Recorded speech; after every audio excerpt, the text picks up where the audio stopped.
আমি মা মেয়ে ঘরোয়া ব্লগ থেকে বলছি। আজকে একটা ভিডিও নিয়ে এসেছি। ভিডিওটা হলো কি জানেন, আজকে রাত্রে ঘুম থেকে উঠে আমি রান্না করতে পারি নাই, তার জন্য দেখেন আজকে কি খাওয়া হবে। আসসালামু আলাইকুম, সবাই কেমন আছেন? আপনাদের সাথে আছি আমি মা মেয়ে ঘরোয়া ব্লগ।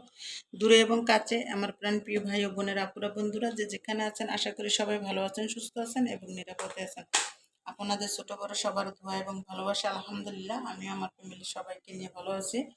তা এই তো দেখেন আজকে রান্না করতে পারিনি, তাই ভাবলাম যে ফ্রিজে কিছু রোস্ট আর পোলাও ছিল, তাই আজকে এটি গরম করে খাবো।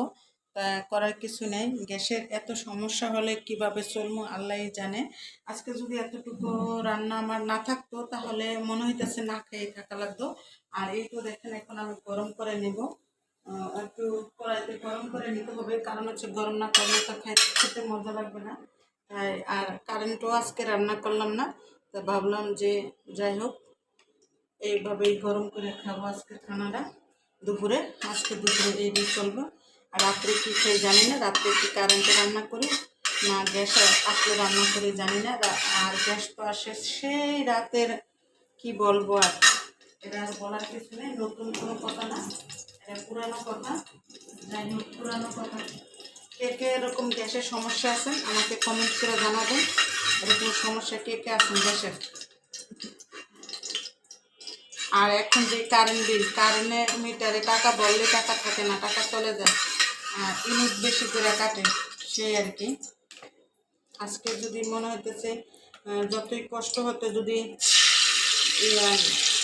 এই রান্নাটুক না থাকতো তাহলে কারেন্টেই রান্না করে খাইতাম।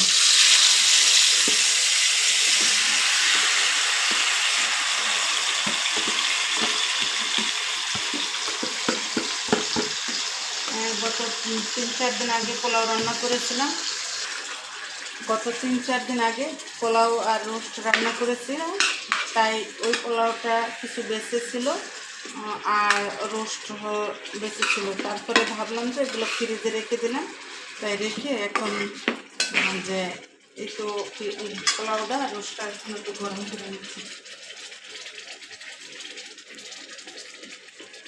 মনে হচ্ছে যে পোলাও আর রোস্ট এটা মনে হয় আমাদের 2 বেলাই চলবো, দুপুর আর রাত্র।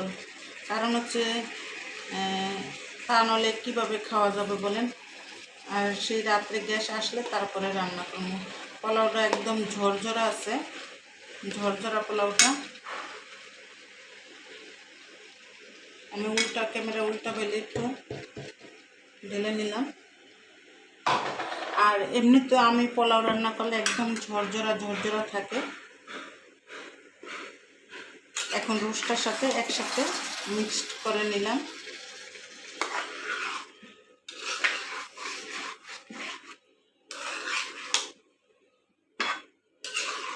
ভাবলাম যে একবার পোলাওটা গরম করি, একবার রোস্টটা গরম করি, তার থেকে দেখলাম যে একসাথে যদি গরম করে নিই তাহলে ওইটি ভালো হবে, তার জন্য আমি এরকম করে নিলাম।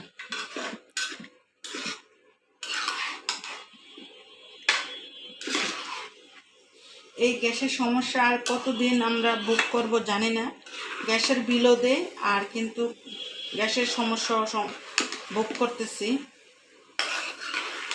এভাবে করে গরম করে নিচ্ছি আমি, তাই এভাবে গরম করে নিলে খেতে ভীষণ মজা লাগবে। কালারটা কত সুন্দর আসছে দেখেন।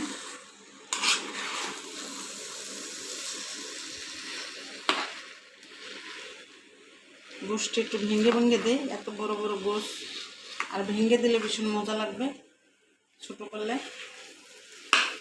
আমরা মানুষ 3 জন, গোশ অনেক আছে।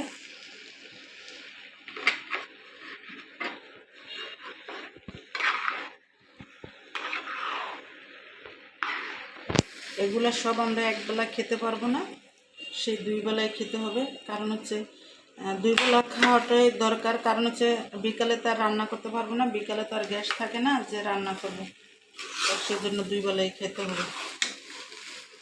রাত্র 12টার পরে 1টার পরে গ্যাস আসলে তারপর রান্না করতে হবে।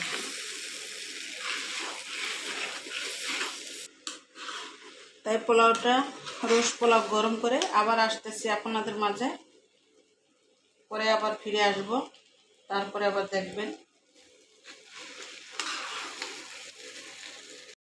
এই তো রোজ পোলাও গরম করে নিয়ে আসছি, নিয়ে তারপরে গরম করে নিয়ে আসার পরে এই শসা কেটে নিলাম, লেবু কেটে নিলাম, পেঁয়াজ কেটে নিলাম, আর সাথে আছে এই যে 7 আপ আছে, সাথে 7 আপ।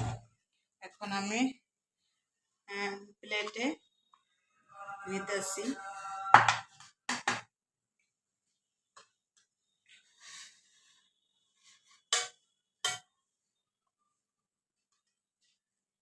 এই তো দেখেন এখন আমার নেওয়া হয়ে গেছে। তাই আজকের মতো বিদায় নিলাম। সবাই ভালো থাকবেন, সুস্থ থাকবেন। আল্লাহ হাফেজ, আসসালামু আলাইকুম।